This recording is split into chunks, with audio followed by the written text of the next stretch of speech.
Hello everyone. Welcome back to our channel where we help you solve real-life challenges with practical solutions.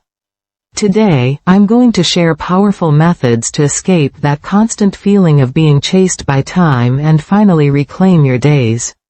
Let me ask you something. Do you wake up every morning already feeling behind schedule? Maybe you rush through breakfast, skip your coffee just to save a few minutes, and still end up running late. Or perhaps you sit down at your desk with good intentions, but by the end of the day, you wonder what you actually accomplished even though you worked non-stop.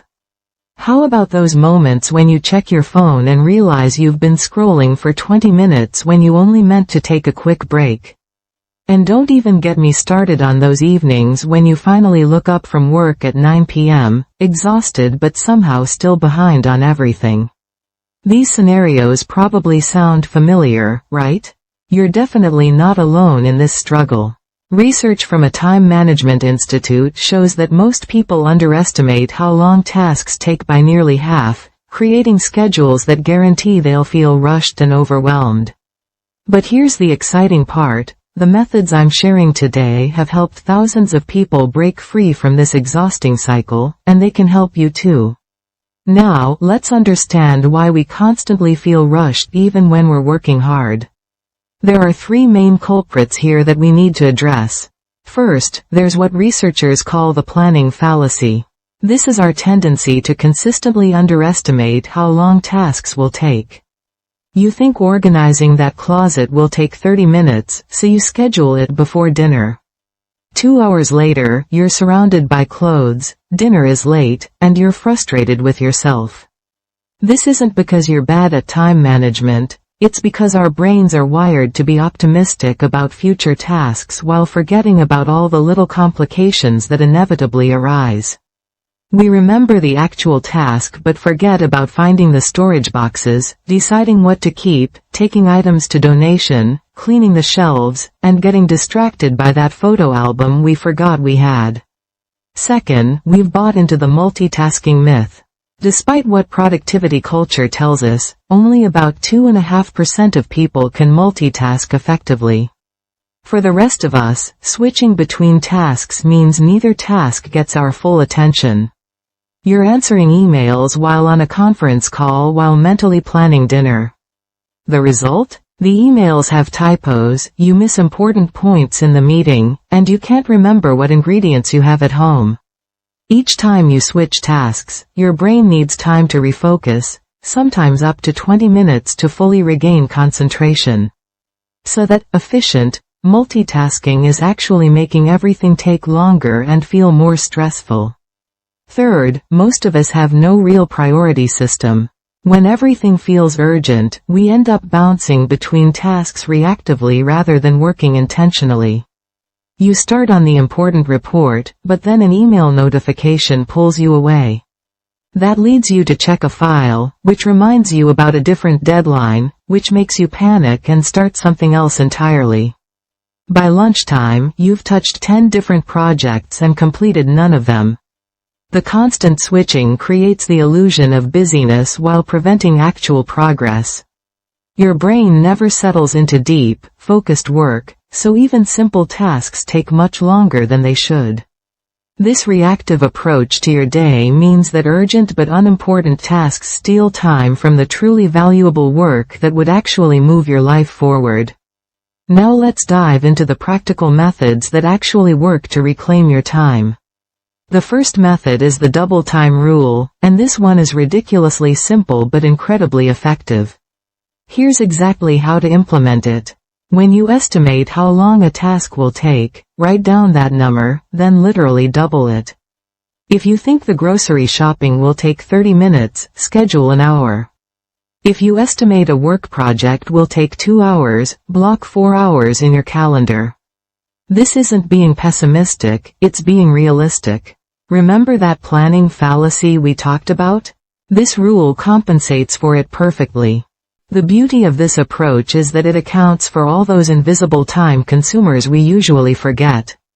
Traffic lights, waiting in lines, phone calls that run long, unexpected questions from colleagues, computer updates that start at the worst moment. realizing you need to grab something from another room. All these little interruptions add up. When you double your time estimate, you're creating space for reality to happen.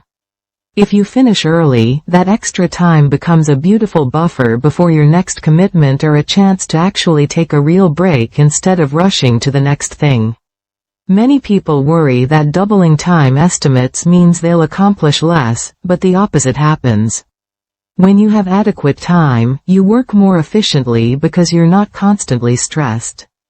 You make fewer mistakes, which means less time spent fixing errors. And you stop that exhausting pattern of running late to everything. Here's how to start implementing this today. Look at your schedule for tomorrow. Pick 3 tasks you've already estimated. Double those time estimates right now. Then observe what happens. Most people find that the doubled estimate is actually closer to how long things really take. After tracking your tasks for a week, you'll have data showing your personal estimation patterns.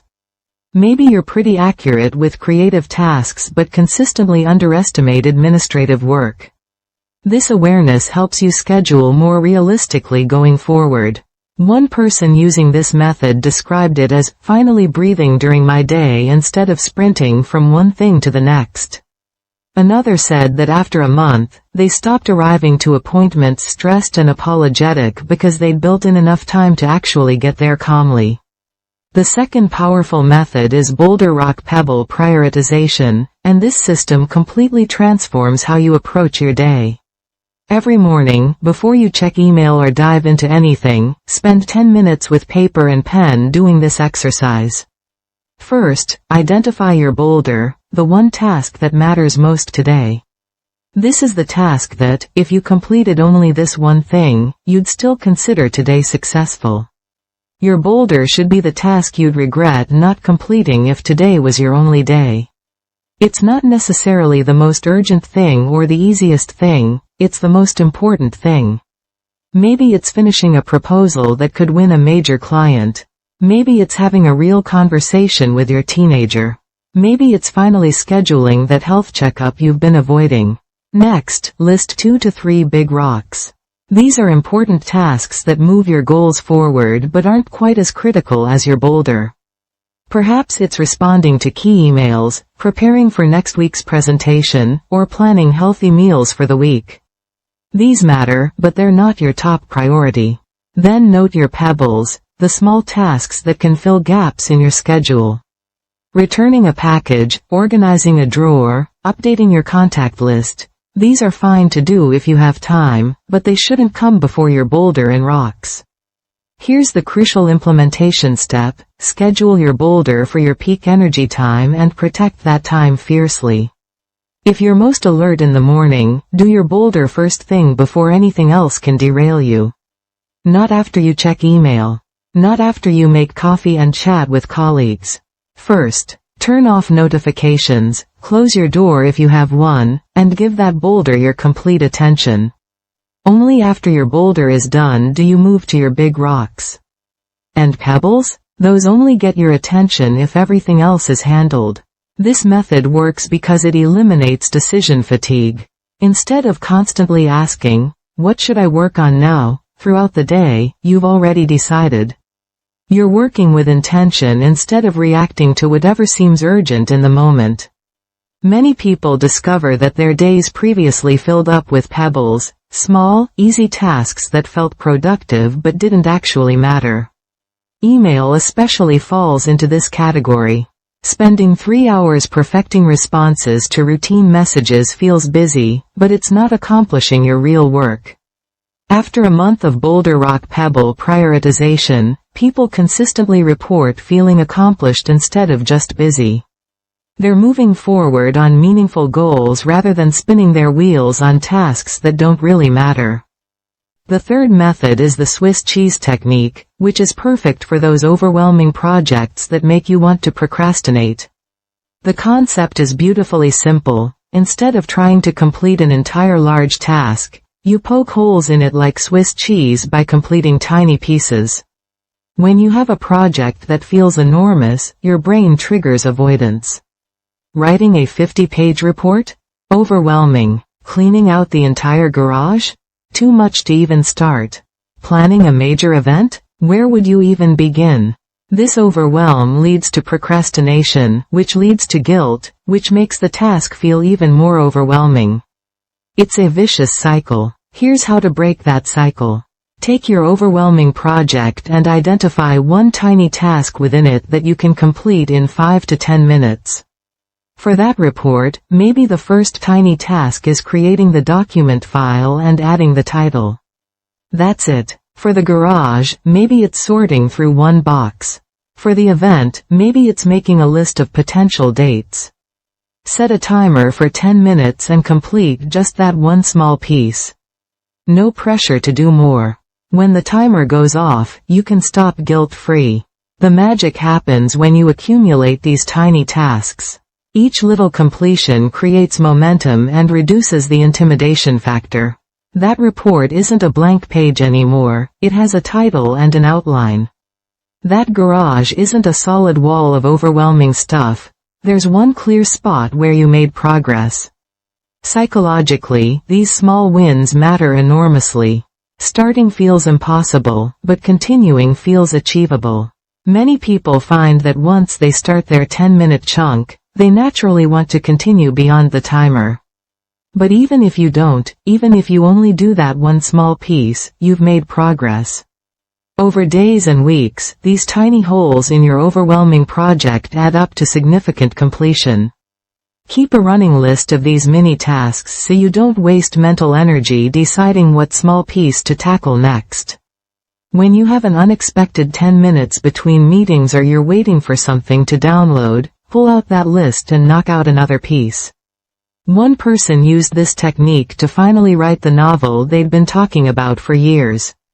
10 minutes every morning before work, just writing one small scene or developing one character trait. 18 months later, they had a complete first draft. Another person cleared their garage chaos by spending 10 minutes every evening sorting one category.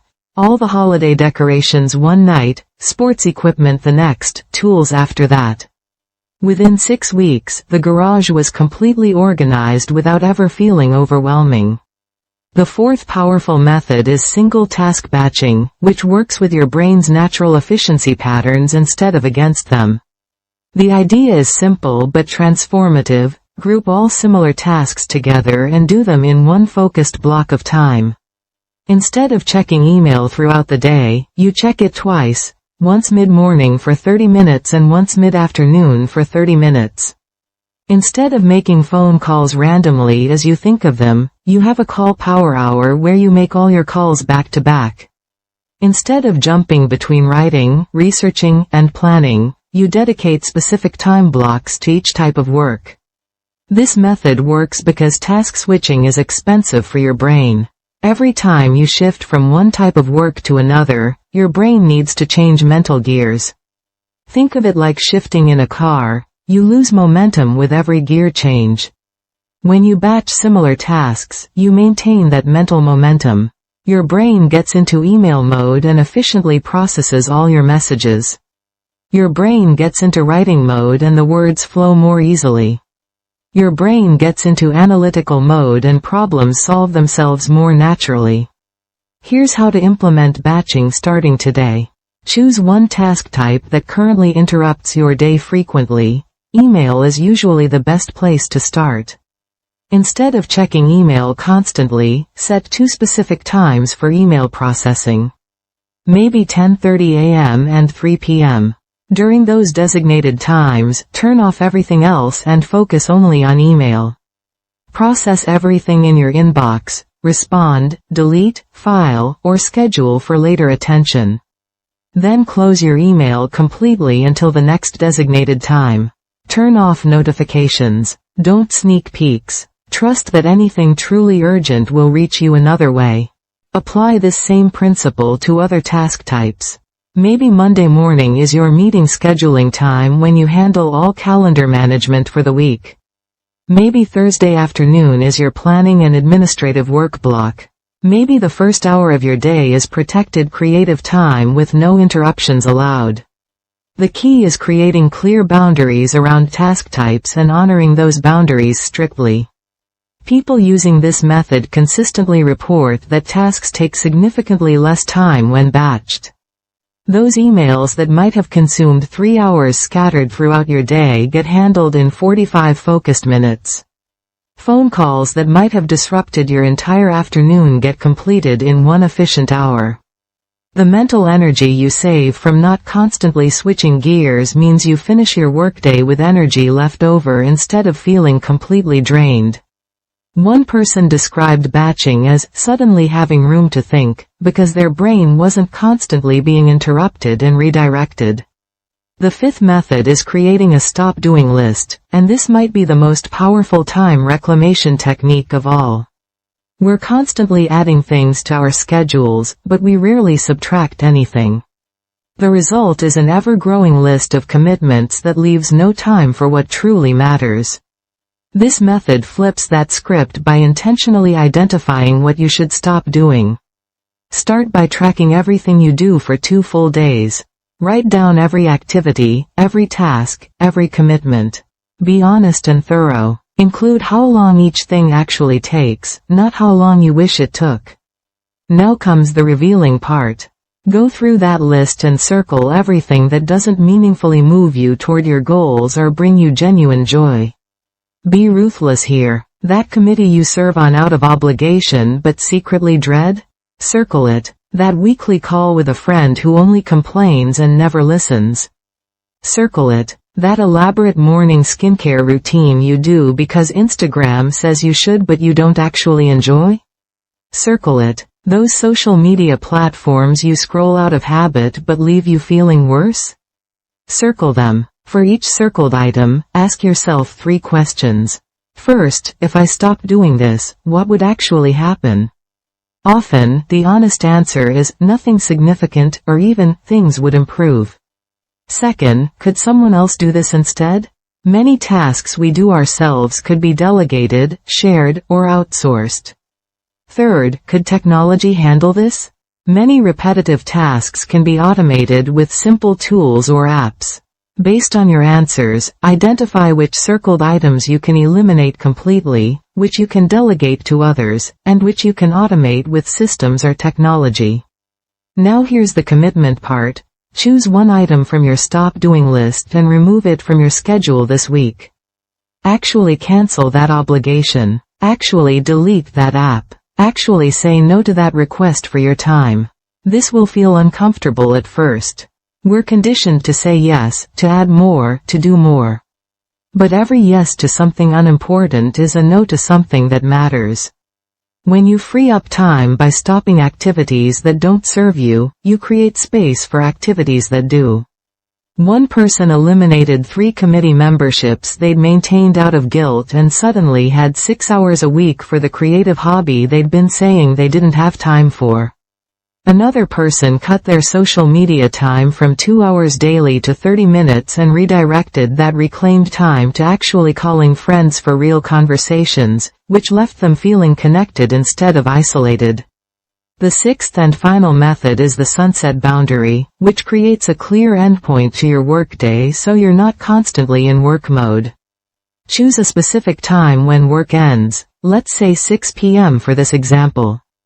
That becomes your sunset. 30 minutes before your sunset, at 5:30, set an alarm. When that alarm goes off, begin your shutdown routine.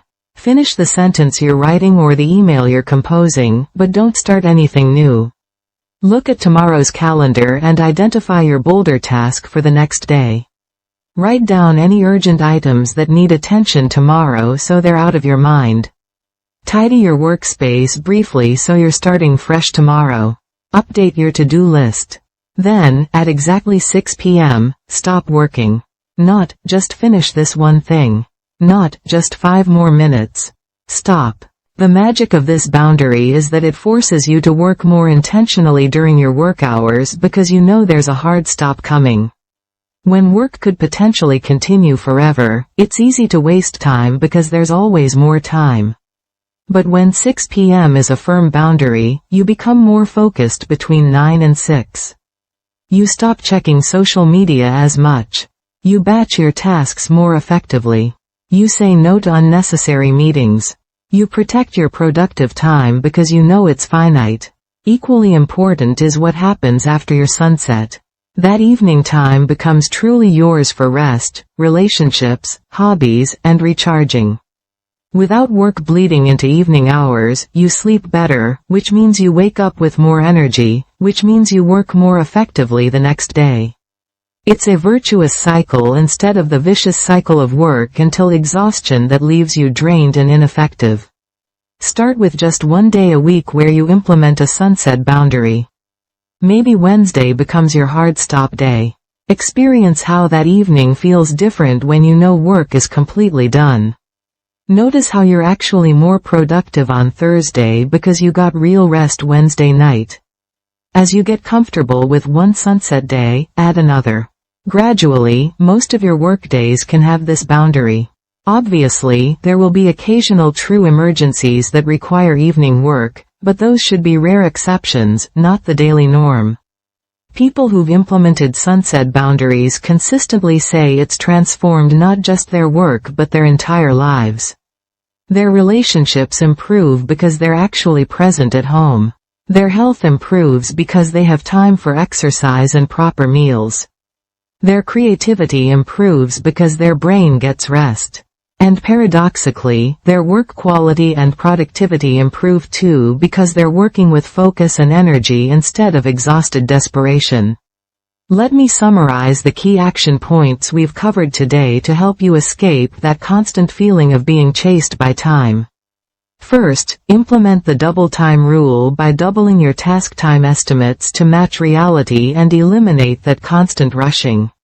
Second, use Boulder-Rock-Pebble Prioritization to identify and complete what truly matters instead of filling your day with busy work. Third, apply the Swiss cheese technique to overwhelming projects by completing just 5 to 10-minute pieces at a time until the intimidation disappears. Fourth, adopt single-task batching to group similar activities together for maximum efficiency and mental energy conservation. Fifth, create a stop-doing list to eliminate obligations that waste your time without adding value. And finally, establish a sunset boundary to end your workday at a specific time and reclaim your evenings and your energy. The most important thing here is to start with just one method.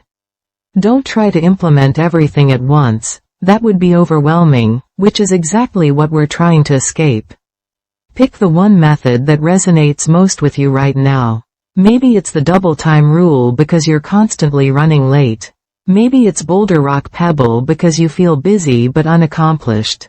Maybe it's the sunset boundary because work has completely taken over your life. Choose one and commit to it for 1 week.